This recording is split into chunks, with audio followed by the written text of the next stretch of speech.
berkat-Mu kami menang ya Tuhan. Amin. Dan Bapa di surga, itulah yang kami rasakan Bapa di surga.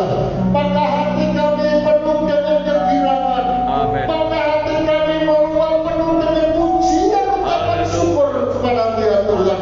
Itulah sebabnya hari ini di dalam ibadah raya dan perjamuan kudus ini ya Tuhan, kami akan melihat kemuliaan-Mu ya Tuhan. Amin. Engkau sudah berkorban bagi kami, agar Engkau tolong kami, agar Engkau selamatkan kami, agar Engkau membuat hati kami menjadi tenang ya Tuhan. Amin. Oleh karena hiruk pikuk problem wabah penyakit yang ada di dunia ini ya Tuhan, tapi hari-hari ini Engkau telah memberikan kekuatan bagi kami. Amin. Setelah kami mendengarkan firman Tuhan, dan hari ini saat ini kami juga enggak mendengarkan firman Tuhan lagi ya Tuhan, kami serahkan ke dalam tangan-Mu. Berbicaralah kepada kami melalui hamba-Mu ya Tuhan. Urapi hamba-Mu dan layakkan hamba-Mu dapat menyuarakan isi hati-Mu, sehingga kami semua yang datang, kalau kami datang ada masalah, ada problem dalam hidup kami, dalam rumah tangga kami, dalam pekerjaan kami akan pulang membawa jawaban yang daripada-Mu ya Tuhan. Kalau kami datang dalam keadaan sakit, kurang sehat, apapun itu sakit, kami pulang membawa jawaban, membawa kesembuhan yang daripada-Mu ya Tuhan. Terima kasih Bapa di surga. Terima kasih yang kami dilepaskan oleh Tuhan.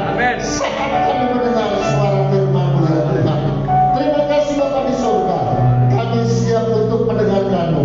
Di dalam nama Tuhan Yesus Kristus. Mari semua yang siap mendengarkan firman Tuhan bersama-sama kita berkata, amin. Silakan duduk saudara-saudara yang kasih ya. Haleluya. Luar biasa ya. Hanya saya saja yang melepaskan maskernya ya. Yang lain masih tetap pakai masker ya.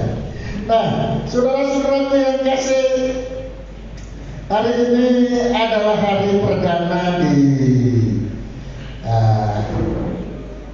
bulan Agustus ya. Bulan Agustus. Saudara-saudaraku yang kasih, tentu bulan Agustus ini adalah bulan di mana bangsa kita, bangsa yang pernah dianugerahi oleh Tuhan, yang tadinya hidup di dalam penjajahan, yang tadinya hidup di dalam sebuah bangsa yang sarung marut. Ya, kenapa saudara-saudara yang kasih? Karena dulu sebelum kemerdekaan terjadi, ya, saudara-saudara yang kasih, itu pemimpin di setiap suku kerajaan, saudara-saudara yang kasih, masing-masing berdiri sendiri-sendiri. Ya. Maka ketika bangsa lain datang ingin menguasai negeri ini, saudara-saudara yang kasih, lalu orang-orang yang ada di negeri ini, baik itu rajanya, baik itu rakyatnya, saudaraku, itu dianggapnya seperti domba, ya, seperti domba. Maka itu saudara-saudaraku, untuk bisa menguasai negeri ini, maka dari raja satu dengan raja satu yang diibaratkan domba ini, ya kan? Supaya ini bisa berantem, ya. Maka oleh bangsa yang ingin menduduki negeri ini domba dengan domba, lalu kemudian dia makan, dia adu, ya. Makanya lahirlah sebuah kalimat yang mengatakan adu domba. Iya. Nah, itu kehidupan sebelum kemerdekaan, saudara-saudara yang kasih. Ya. Itulah sebabnya pemimpin-pemimpin kita di dalam perjuangan itu, saudara-saudara, dengan segala cara, baik itu pikiran, baik itu tenaga, baik itu keuangan, saudara-saudara, dipikirkan semua untuk itu. Bagaimana caranya supaya Indonesia merdeka, ya, bebas, ya, Nah, saudara lihat kasih setelah ini Desember ini kemerdekaan ulang tahun yang keberapa?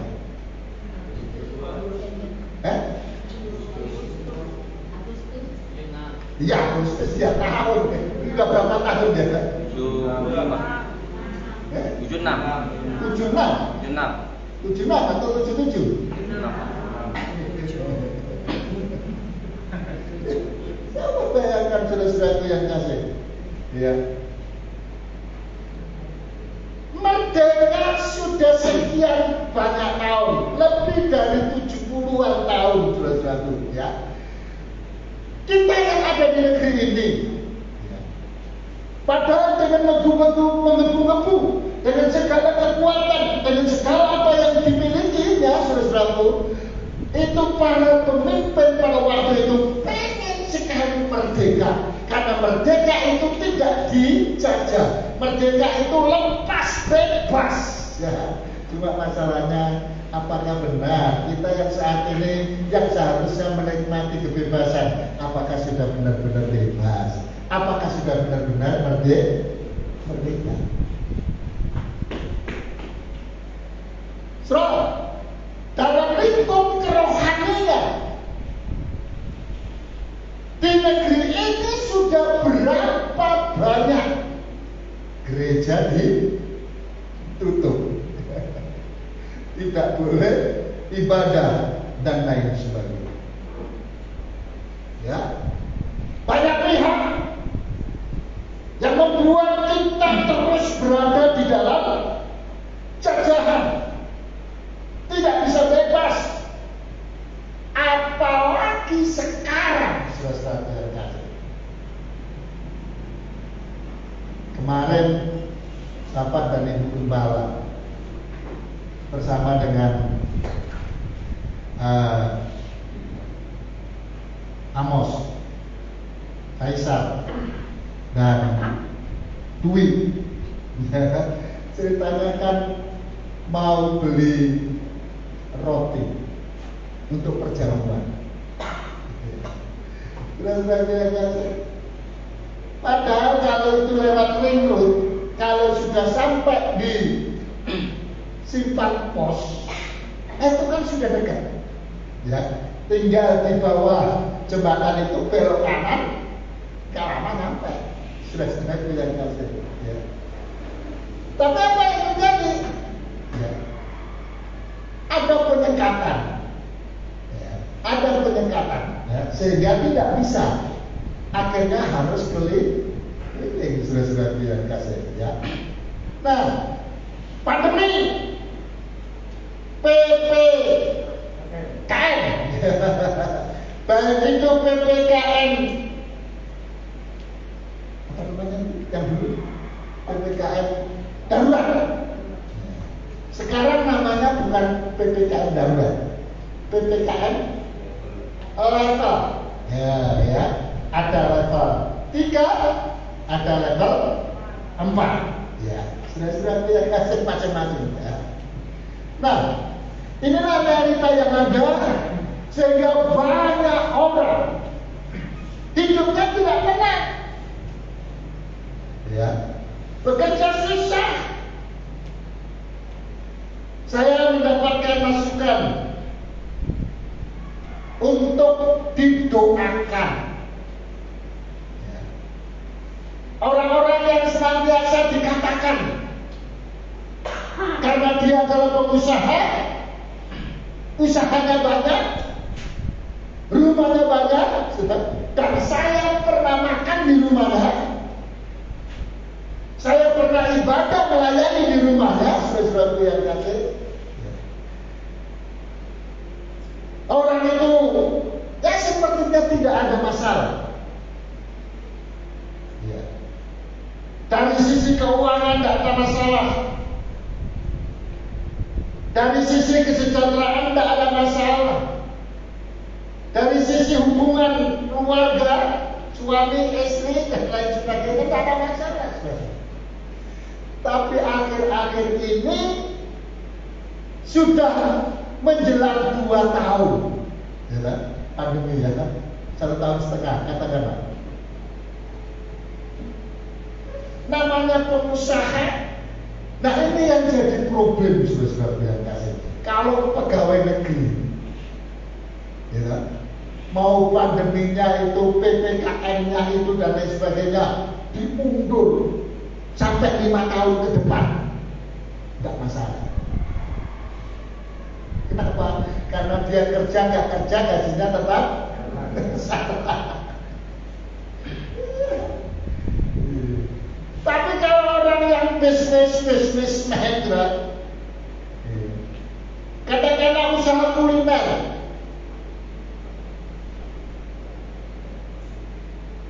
dengar berita kuliner yang sangat terkenal di Jawa Tengah itu di Yogyakarta. Nama tempatnya itu dulu sudah pernah saya ajak ke sana. Ya, apa namanya? Malioboro. Saudara, kalau malam di situ sepanjang jalan itu kuliner semua.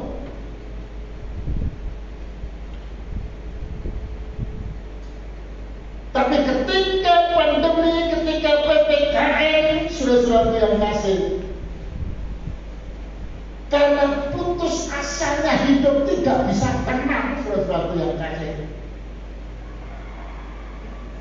Dia naikkan bendera, bukan merah putih. Bendera apa? Bendera putih, saudara-saudara yang kasih. Ya. Loh, orang kan bingung, bendera mana itu? Indonesia merah putih. Kalau putih bendera apa? Tanda menyerah.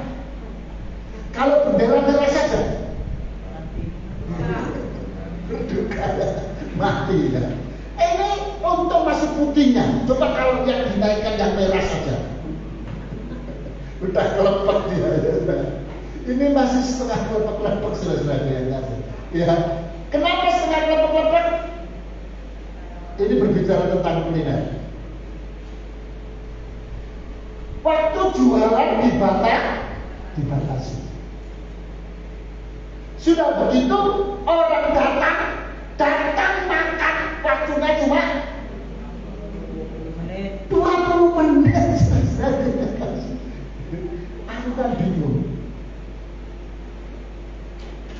Suatu ketika saya sama dunia, terus saya kasih perhatikan jamnya. Enggak cukup sudah 20 menit. Ya, ya. Bang, jadi sudah duduk lah. Hitungnya dari mana? Kan dari tutup, dari pesan kan gitu kan. Hitungnya. Pokoknya dari masuk duduk gitu kan. Bang, bebek. Si Yulian bang, ayam. Dia ayam, aku bebek. Maksudnya yang dipesan, bukan akunya bebek. Kalau bebek kan tuet-tuet. Saudara-saudara yang kasih, kan itu kan habis diambil bebeknya, masuk ke dagingnya ya, lalu kemudian ayamnya yang sudah dipotong-potong itu, setelah itu kan nggak langsung digoreng. Diapakan dulu?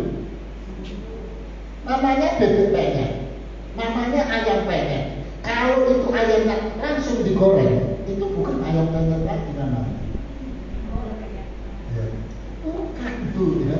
Jadi itu yang sudah dibumbuin itu, yang nggak mau digoreng itu, ditaruh itu di atas kelengan apa? Nah, karengan itu ya, lalu kemudian dia ngambil dipukul supaya penyet. Itulah namanya ayam penyet. Sudah terus digoreng ya. Nah itu kan perlu waktu, digoreng perlu waktu sudah. Lalu saya pikir-pikir dari mesin sampai ini dikirim itu sudah 10 menit sudah. Nah ini dan lain sebagainya. Tapi apapun itu sudah yang kasih, itu yang membuat akhirnya banyak orang menyerah. Hidup ternyata masih dalam kesulitan. Mengapa begitu? Padahal Tuhan katakan Ayo kita akan baca di dalam Injil Matius pada pasal yang ke-11.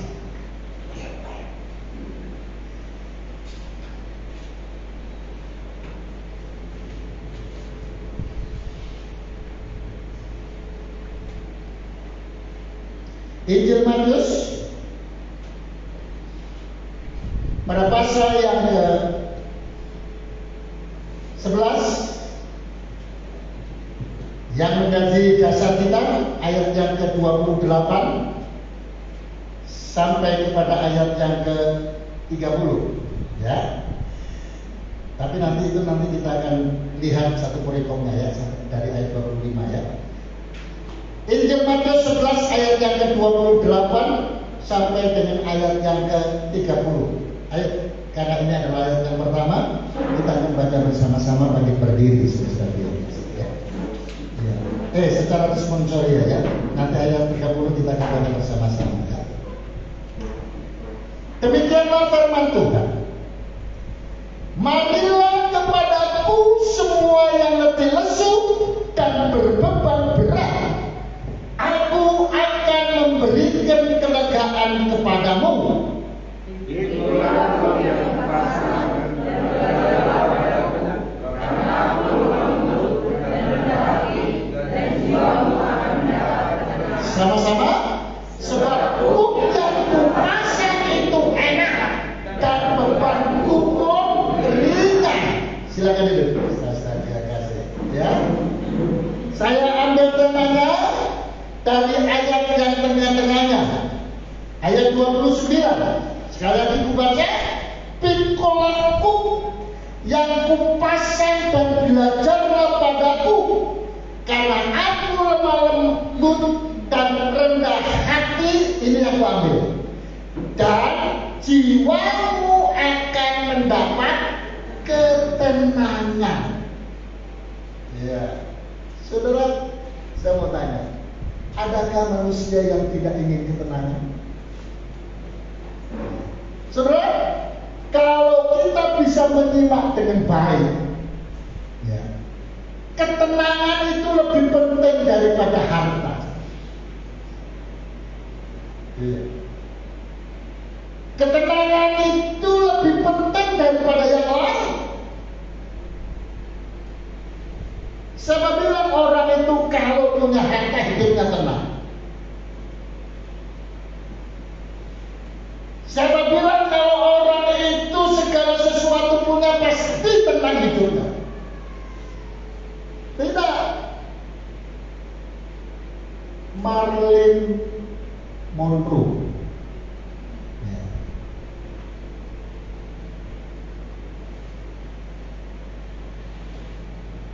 Itu bukan dari buku batu, bukan.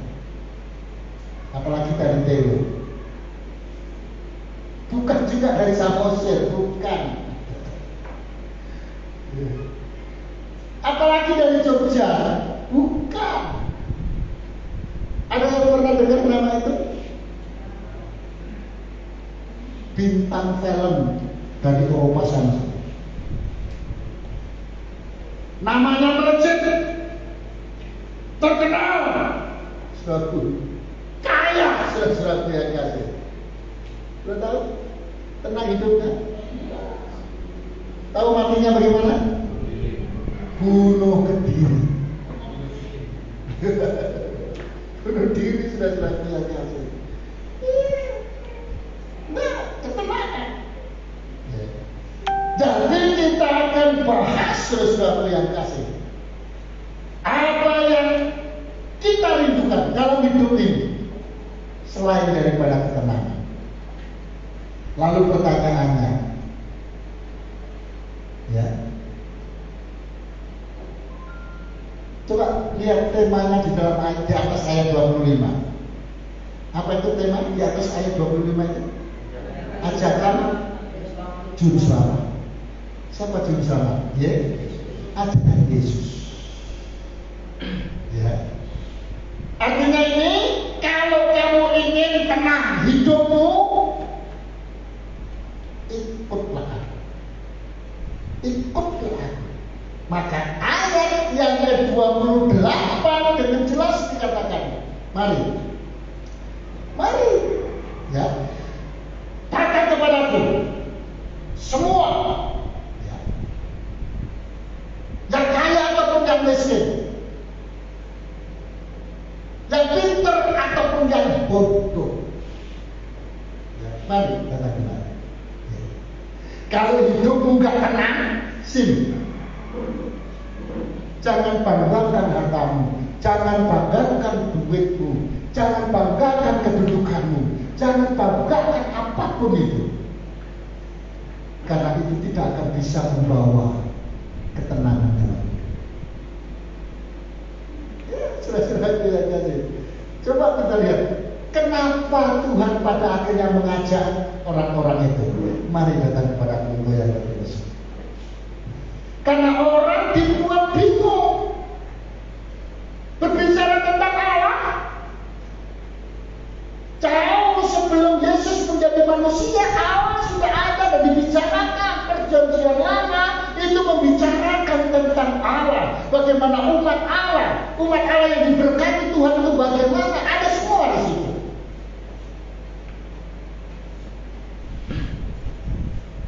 Tapi kita lihat, Yesus panggil, Yesus tahu manusia pernah, manusia dalam kesulitan dan lain sebagainya. Ayo datang kemari.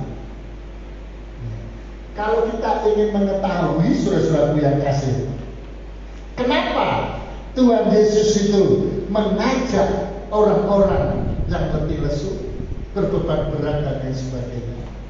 Sudah perhatikan perikop di atasnya, ya. Yang kita bahas, ajarkan juru selamat. Maka perikop sebelumnya, yaitu mulai dari ayat yang ke-20 sampai dengan ayat yang ke-24. Itu masalahnya.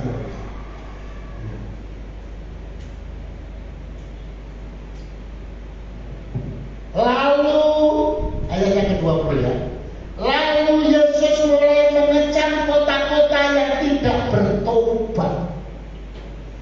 Ya, kota-kota yang tidak bertobat. Bukan kotanya sebetulnya yang dimaksud, tapi manusia-manusia yang ada di kota itu yang tidak bertobat. Kita akan lihat di situ sebetulnya hidupnya bukan orang miskin. Di kota itu hidupnya bukan orang yang bodoh-bodoh, saudara-saudara yang kasih. Tapi Tuhan kecam. Sekalipun di situ paling banyak melakukan mukjizat-mukjizatnya. Perhatikan, kalau melakukan banyak mukjizat di kota-kota ini yang akan disebutkan selanjutnya, dia dikecam. Padahal itu kota adalah kota yang diberkati oleh Tuhan. Padahal kota itu adalah kota-kota yang mengalami sendiri bagaimana Tuhan tolong dia, yang tidak mungkin bisa menjadi mungkin. Ayat 21, perhatikan ini. Celakalah engkau, Korazin. Celakalah engkau, Betsaida. Karena jika di Tirus dan di Sidon terjadi mukjizat yang telah terjadi di tengah-tengah kamu, sudah lama mereka bertobat dan berkata. Sudah ada 4 kota di sini disebutkan. 2 kota yang pertama adalah kota yang diberkati oleh Tuhan. Kenapa? Karena Tuhan adakan banyak mukjizat di situ. Berbeda dengan 2 kota setelahnya, yaitu Sidon dan Tirus. Sidon dan Tirus. Tidak ada mukjizat. Dia merindukan keajaiban Tuhan. Dia merindukan kehadiran Tuhan. Saudara yang kasih. Tapi pada akhirnya, karena tidak bertobat, maka Tuhan tinggalkan itu Korazin, Betsaida.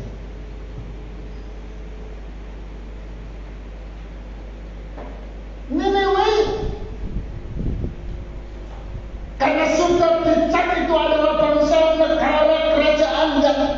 susah, yang sulit, yang jahat. Sampai orang pun gak mau berdoa untuk dia. Bahkan Nabi Tuhan gak mau. Siapa Nabi Tuhan yang gak mau doakan Niniwe? Yunus. Tuhan pakai, bos,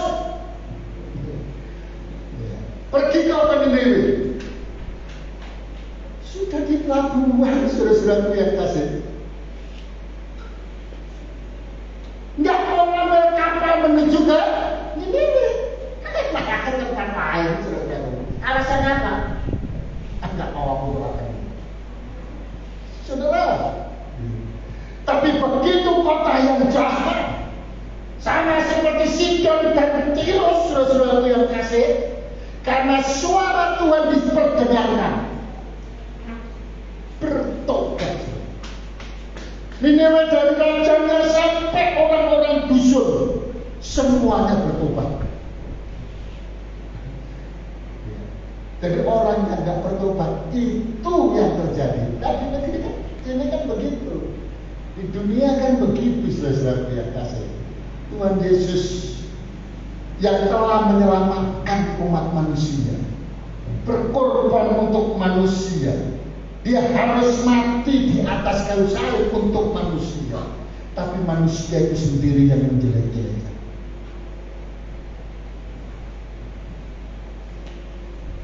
Saya banyak mendapatkan kiriman WA saudara yang kasih. Yesus dihina-hinakan. Bagiku, ya, aku tahu dia, aku tahu Yesus. Sudah memang orang yang percaya kepada Tuhan. Ya. Kalau Yesus saja dihina-hinakan, lo apalagi di pengikutnya? Ya. Sudah biasa itu, sudah biasa itu. Ya. Jadi saudara-saudara yang kasih, ini yang membuat Yesus serukan. Ayo, aku tahu hari-hari ini di kotamu mungkin mendapatkan predikat zona merah atau zona yang lebih parah dari zona merah, zona apa? Ada zona hitam. Ya usah, tidak apa-apa. Zona hitam. Pokoknya daerah yang paling panas saudara. Hanya satu caranya adalah apa? Orang itu bertobat, orang itu menerima panggilan, merespon panggilan Tuhan. Ketika Tuhan katakan, hai anak-anakku, kemarilah, engkau yang letih lesu dan berbeban. Beribadah, saudara-saudara yang kasih, itu sangat penting. Saya sedih ketika dalam keadaan yang seperti ini, orang tidak mau datang ke gereja, orang tidak mau ikut doa puasa, orang tidak mau datang untuk doa syafaat, untuk ibadah keluarga, anak-anak muda ikut pemuda dan remaja, anak-anak sekolah minggu, orang tua tidak mendukungnya. Saudara-saudaraku yang kasih, kenapa? Karena dengan jalan ibadah, dengan jalan meresponi panggilan Tuhan, itulah cara saya. Agar kita bisa keluar, bangsa ini bisa keluar dari pandemi dan lain sebagainya. Saudara, ketakutan yang seperti sekarang ini, apakah ini pertama kali? Tidak. Zaman-zaman dulu, baca dari kitab Kejadian, nanti kita akan melihat bagaimana penyakit itu terjadi. Ya, saudara yang kasih, kita lihat ayat yang ke-25 sampai ayat yang ke-26.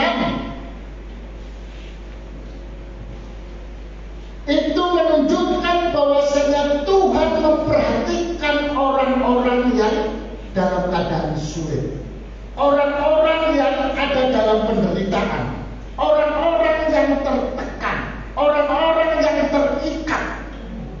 Makanya Tuhan, kalau engkau ingin lepas dari keterikatan, datang kemari. Kalau engkau ingin kesembuhan, datanglah kemari.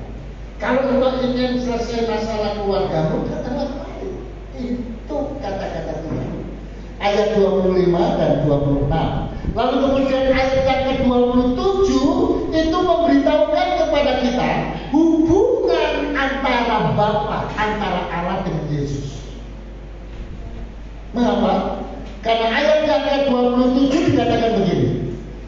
Semua, ayat yang ke-27, semua telah diserahkan kepadaku oleh Bapakku, dan tidak seorang pun mengenal anak selain Bapa, dan tidak seorang pun mengenal Bapa selain anak, dan orang yang kepadanya anak itu berkenan menyatakannya.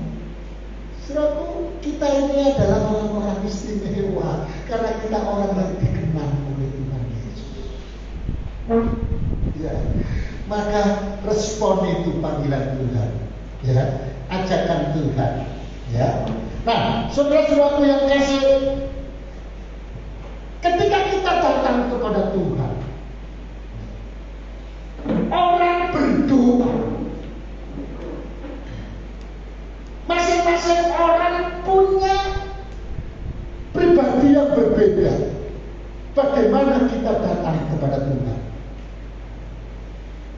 Saudara, ketika kita bersama-sama berdoa, Tuhan akan tahu karena Dia melihat hati kita. Siapakah yang sungguh-sungguh dan tulus berdoa kepada Dia? Dan siapakah yang main-main? Tuhan tahu. Makanya tidak ada yang tersembunyi di hadapan Tuhan. Kalau tidak ada yang tersembunyi di hadapan Tuhan, maka nasihat saya adalah bertuluslah kepada Tuhan, sungguh-sungguhlah kepada Tuhan. Yuk, jawaban doa, ya itu kan terserah Tuhan. Kadang-kadang kita malah inginnya sesuai dengan keinginan hati kita. Kadang-kadang kan gitu, kalau kita berdoa, kita sesuai keinginan kita. Nah, keinginan kita apa? Tuhan, aku berdoa ini, hari ini harus aku jawab. Itu kan gitu. Padahal jawaban Tuhan itu kan bermacam-macam. Seperti kalau kita menjawab kepada seseorang, bisa langsung dijawab, ya, bisa nanti jawabnya, bisa tidak dijawab. Ya. Terserah siapa? Ya terserah Tuhan. Oh, kamu minta kok. Kita kan meminta. Masa kita yang menentukan? Tentu yang mempunyai kuasa itu yang punya hak, yang menentukan. Itu jelas. Semua telah diserahkan kepadaku, kata Tuhan. Terserah aku. Ya. Kita akan baca dulu. 2 Raja-Raja pada pasal 5 ayat yang ke-11. 2 Raja-Raja pada pasal yang ke-5 ayat yang ke-11.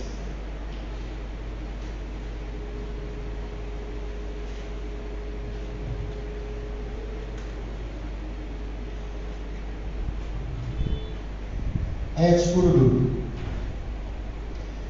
Oh, enggak, ayat yang ke-5 ya. 11 saja, 11 ya. Oke, ayat yang ke-11 ya.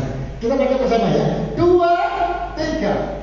Tetapi pergilah Naaman dengan gusar sambil berkata, aku sangka bahwa setidak-tidaknya ia datang keluar dan berdiri memanggil nama Tuhan Allahnya, lalu menggerak-gerakkan tangannya di atas tempat penyakit itu, dan dengan demikian menyembuhkan penyakit kusta.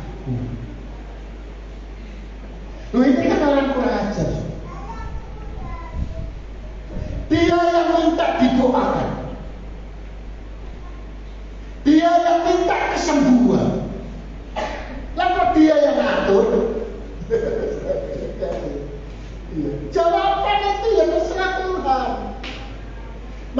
Tuhan ajarkan kalau kamu berdoa, di akhir doamu itu harus jelas. Jadilah kehendakmu Bapa, bukan kehendak kita. Ini tak aman, sakit kusta, sudah kemana-mana, tidak bisa sembuh. Tabib berapa banyak tabib yang terkenal dari bangsa-bangsa lain pun tak sembuh, saudara-saudaraku yang kasih. Cobalah bayangkan. Lalu kemudian ketika datang kepada Elisa, Elisa malah nggak mau keluar. Yang keluar siapa? Pembantunya keluar. Ada apa Tuhan? Mana Pak Elisa, hamba Tuhan itu? Ada di dalam Tuhan, suruh keluar. Gak bisa Tuhan. Kalau Tuhan mau perlu ngomong sama saya, nanti saya sampaikan. Oh gak bisa, harus Pak Elisa sendiri.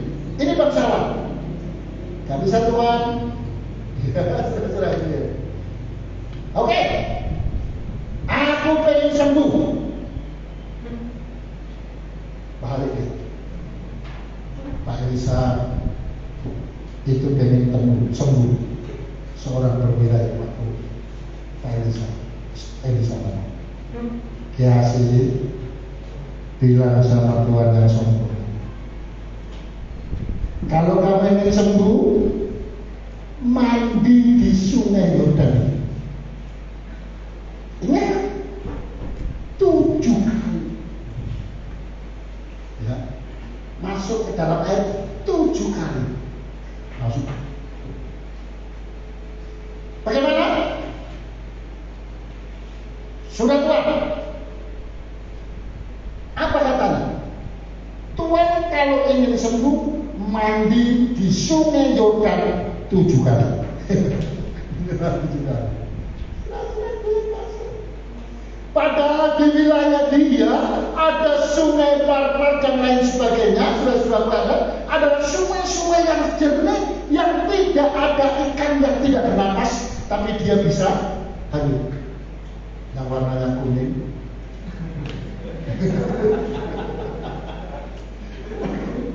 Orang sudah yang kasih.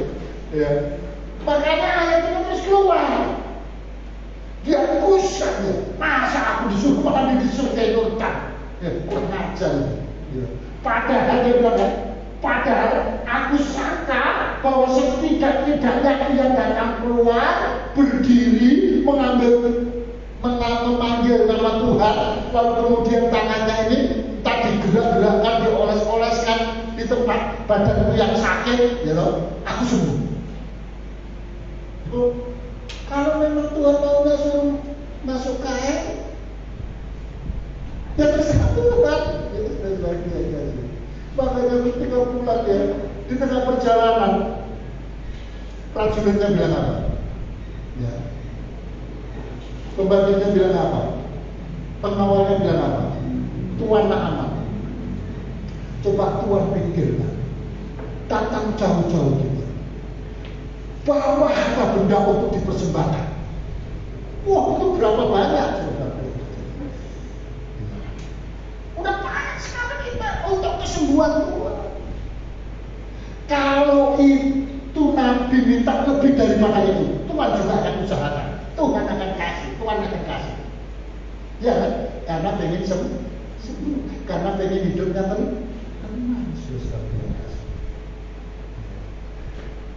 Lalu kemudian ajudannya bilang, Tuan aman, ini kan disuruh untuk nyelam aja, mandi 7 kali selesai. Berapa lama saya 7 kali? Selesai ya kali. Nyelam kan, lalu naik lagi, sudah 1 tuh. Nyelam lagi, ini airnya, ya. Sudah tuh, ya. Sampai ke 7, begitu sudah naik, ya, keajaiban terjadi. Tubuhnya yang warnanya sudah mulai memudar karena dimakan usia dan lain sebagainya. Itu dipulihkan oleh Tuhan. Ya. Sampai badannya kulitnya itu kayak anak muda. Ya. Badannya kalau saudara pengen awet muda, sukacita datang kepada Tuhan. Saya nggak tahu sampai sekarang masih saja orang nggak percaya. Ya. Bahkan ketua wilayah kita itu nggak percaya kalau umurku jelas 60 tahun. Rasanya apa? Senyum, hati yang gembira, ya. Tapi jangan di jalan nanti pulang dari sini senyum-senyum sendiri. Bukan, saudara. Oke, saudara-saudara yang kasih, ya. Jadi itu terserah. Kalau kita lihat di dalam Alkitab, saudara-saudara yang kasih, ada 3 hal yang mau saya sampaikan di sini. Yang pertama, peristiwa terjadi di dalam Injil Yohanes pada pasal 4 ayat 49, saudara-saudara yang kasih. Yohanes pada pasal 4 ayat 49. Coba Bang, cepat. Iya. Kita lihat. Pegawai istana itu berkata kepadanya, Tuhan, datanglah sebelum anakku mati. Lanjut Bang. Ya. Terus kata Yesus kepadanya, pergilah, anakmu hidup. Orang itu percaya akan perkataan yang dikatakan Yesus kepadanya, lalu pergi. Sudah perhatikan di sini, ya. Yesus bilang, pulang anakmu sendiri.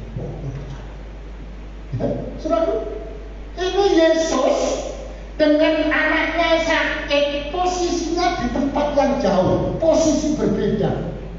Anak yang sakit ada di rumahnya. Ya.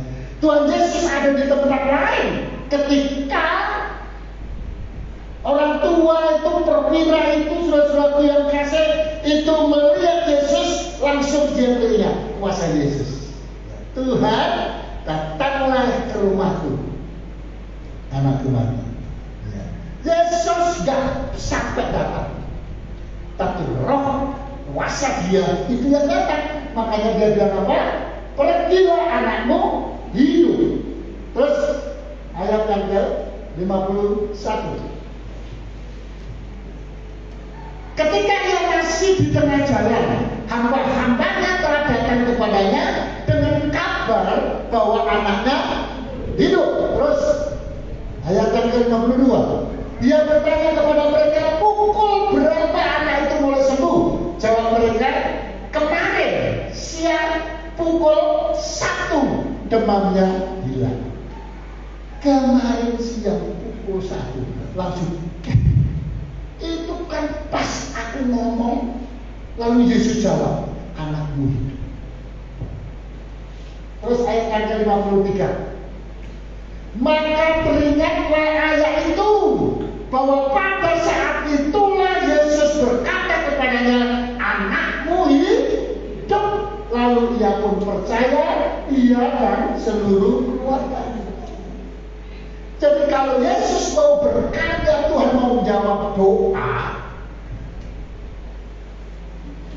jangan pikiran kita yang menguasai kita. Gak cocok. Ya. Jawaban Tuhan itu gak cocok. Yang gak cocok itu pikiranmu. Jawaban Tuhan itu selalu cocok. Masuk akal atau gak masuk akal pada akal kita, cocok. Sudah. Yang gak cocok itu akal kita. Karena kita punya akal dengan akal Tuhan beda jauh. Sudah tidak biasa ya.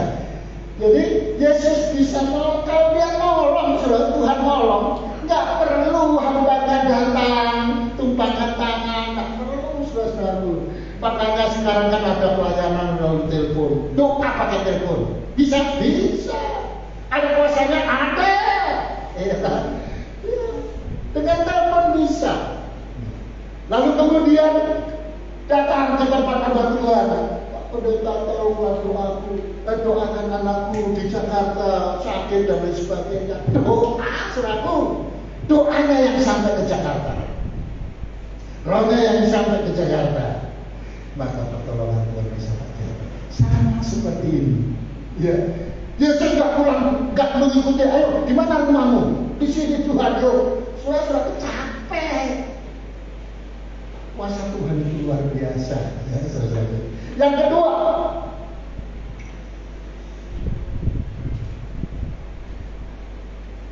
di dalam Markus pada pasal yang kelima ayat 28-29. Markus pada pasal yang kelima ayat 28-29. Kita baca ya. 2, 3. Sebab katanya, asalku jamah saja jubahnya, aku sembuh. Terus ayat yang ke-29. Seketika itu juga berhentilah pendarahannya dan ia merasa bahwa badannya sudah sembuh dari penyakitnya. Ini perempuan sakit pendarahan berapa lama? Waktu yang lama, sakit yang lama, sudah dibawa kemana-mana, saudara-saudara yang kasih. Tapi imannya tumbuh, imannya kuat terhadap Yesus karena memang Yesus yang diberikan kuasa sepenuhnya oleh Bapaknya. Asalku jamah saja jubah Yesus, ya kan? Janganlah jubahnya semua, pucuknya, jubahnya, pucuknya itu kujang, aku pasti sembuh. Saudara, Yesus gak mendoakan. Dalam peristiwa ini Yesus tidak lalu kemudian tumpangan tangan, hai perempuan sembuh. Tidak. Yesus sedang berjalan biasa, tapi wanita itu menjamah jubahnya. Ya. Allah itu tahu hati wanita. Makanya ketika menjamah dia, ini wanita imannya besar, ini perlu mendapatkan pertolongan. Langsung kuasanya itu keluar dari diri Yesus. Dan Yesus rasakan kalau kita baca selanjutnya. Surah ayat itu dengan jelas. Yesus merasakan ada kekuatan yang keluar dari dirinya. Lalu Yesus bertanya, siapa yang menjamahku tadi? Ya, saudara-saudara yang kasih. Ya terserah Tuhan. Jawaban doa itu ya terserah Tuhan. Bagaimana? Wanita ini oleh karena dia iman tinggi, menjamah saja sembuh, ya sembuh. Jadilah apa yang engkau katakan. Tidak harus Tuhan Yesus menjamah. Ya. Lalu kemudian yang ketiga, kan hanya 3 tadi. Yang ketiga, Lukas 7 ayat 12 sampai dengan ayat yang ke-15. Lukas 7 ayat 12 sampai yang ke-15. 2, 3. Setelah ia dekat pintu gerbang kota, ada orang mati diusung keluar, anak laki-laki, anak tunggal ibunya yang sudah janda, dan banyak orang dari kota itu menyertai janda itu. Setelah kalau sudah dia janda, punya anak, wah itu hiburan yang luar biasa. Tapi kalau anaknya juga mati, ini jadi masalah. Kesedihannya sangat parah. Makanya sepanjang jalan janda ini menangis. Ya, sepertinya tidak bisa menerima apa yang terjadi.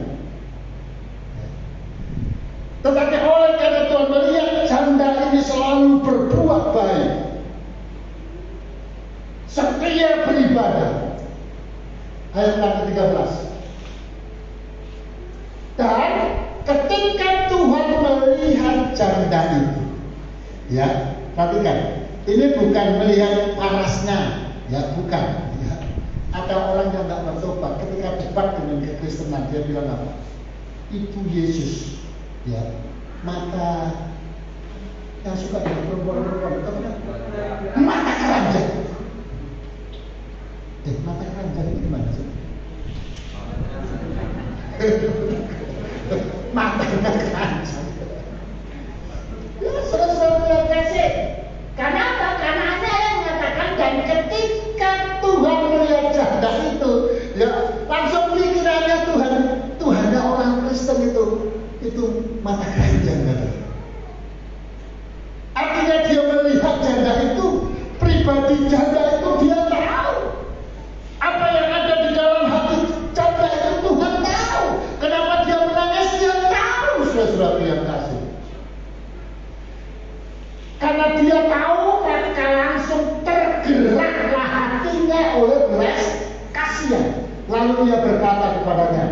jangan menangis.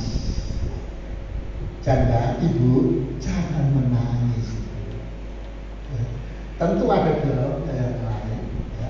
Tapi kita lihat ayat yang ke-14. Ayat yang ke-14. Sambil menghampiri usungan itu, ia menyentuhnya. Dan setan marah, pemusuh berhenti, ia berkata, hai anak muda, aku berkata kepadamu, bangkitlah, bangun. Kenapa? Karena Yesus tahu satu-satunya yang membuat janda itu tidak menangis, gitu, itu bukan dikasih duit. Anak itu jauh lebih berharga, berarti daripada duit banyak. Makanya ada orang tua keadaannya pas-pasan, sudah nggak ada duit kalau anak sakit. Bagaimanapun dia akan bawa ke rumah sakit. Kalau rumah sakit pun berkata operasi, satu-satunya jalan operasi, maka orang tua bilang perlu rumahnya dijual. Ya, dia tidak terpikirkan lagi. Bagaimana nanti kalau sudah terjual? Tidur di mana? Tidak, yang ada adalah bagaimana anakku sembuh. Karena itu lebih penting. Maka Yesus tahu satu-satunya untuk janda ini tidak menangis adalah menghidupkan kembali anaknya itu. Ya, terus ayat yang 15. Maka bangunlah orang itu dan duduk dan mulai berkata-kata, dan Yesus menyerahkan kepada ibunya. Luar biasa ya. Kami kasih 3 contoh saja bagaimana Allah menjawab. Ya, yang pertama tadi ya saudara-saudara yang kasih, Tuhan Yesus gak tumpahkan tangan terhadap Naaman, tidak. Ya, tidak perlu juga berjumpa, saudara. Iya. Kenapa? Karena ruang, waktu, jarak, ya, itu tidak akan bisa menghalangi kuasa Tuhan. Yang kedua tadi, hanya dengan iman dia, bukan sama orang lain. Dia datang kepada Yesus. Sekian lama penyakit mendarah tidak sembuh. Tapi ketika menjamah jubahnya, seperti apa yang menjadi imannya? Asal menjamah saja sembuh.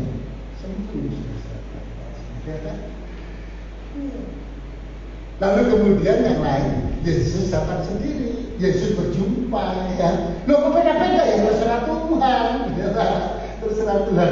Artinya dari sekian banyak jawaban-jawaban ini sebetulnya Tuhan ingin supaya kita ini hidup dan tenang, ya, supaya hidup tenang, ya. Saudara-saudara yang kasih,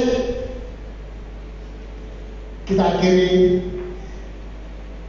kita bangkit berdiri, kita baca ayat yang sudah kita baca di awal, Matius pada pasal yang ke-11 ayat yang ke-29 dan 30. Kita akan kembali membaca Matius pada pasal yang ke-11 ayat yang ke-29 dan 30. Kami berdiri, saudara-saudara yang kasih. Kita baca bersama. 2, 3. Pikulah aku yang kupasang dan belajarlah kepadaku, karena aku lemah lembut dan rendah hati, dan jiwamu akan mendapatkan ketenangan. Sebab hukum yang kupasang itu enak dan bebanku pun ringan. Saudaraku yang kasih, hidup manusia seringkali ada masalah dan ada problem. Lalu kemudian melalui hambanya Tuhan berkata, aku memanggil engkau bukan hanya untuk percaya saja kepadaku, tetapi engkau juga menderita bersama dengan aku. Saudaraku yang kasih, ayat ini dengan jelas mengatakan bahwasanya proses itu perlu, pembentukan itu perlu, tapi firman Tuhan mengatakan Belajar itu kepada aku. Belajar untuk menerima kenyataan. Belajar untuk mengucap syukur. Belajar untuk setia. Sama seperti Yesus, bahkan Yesus setia sampai mati. Sulit? Orang berkata sulit. Berat? Orang berkata berat. Tapi Yesus berkata, sebab kuk yang kupasang itu enak dan bebanku pun ringan. Tidak sulit, tidak susah, tidak berat. Yesus sendiri bilang, kuk yang kupasang itu, masalah yang kuizinkan itu, ya, itu enak, itu ringan. Kalau ibu bisa menyadari hal ini,